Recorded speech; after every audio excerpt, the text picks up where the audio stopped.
Do'stlar, Anvar qassobdamiz, 20-ko'chada. Sotiladigan chekimiz bor. Kirib joyimiz общий 4 sotidan iborat, suv, svet kelgan, 6 xona uyi bor ekan. Mana yaqinroq olib keling. 2 xonasi bitgan ekan. Почти 80% bitgan desa ham bo'laveradi. Bu bir xonasi.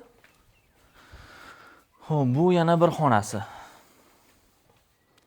Bundan tashqari mana bitta katta zal, bu tomonda bitta yana bitta xona, yonida garderob, yonida bitta sanuzel, hojatxona qilsa ham bo'laveradi. Ichkarini olib kirib ko'rsating. Xohlang bitta spalniy qiling. Katta xona ekan bu ham. Dusho kabinkalar ham qo'ysa bo'ladi, sharoitlar qilingan ekan. Yana bitta katta zalimiz bu tomonda, bitta katta xona. Mehmonxona qilsa ham bo'laveradi. Joyimiz juda chiroyli ekan. Xo'p, narxiga ham arziydi menimcha. Chunki ko'p ish qolmagan endi bitta hozir. Aytganimizdek 4 soti, mana 2 xonasi bitgan, 4 xonasi почти bitirib olsa bo'ladi. Chiroyli joy. Xo'p, joyimizni endi narxi 43 ming kami bor deyilyapti. Yana kelishadigan holati bor. Pastda nomerlar qoldiramiz, aloqaga chiqaverasizlar.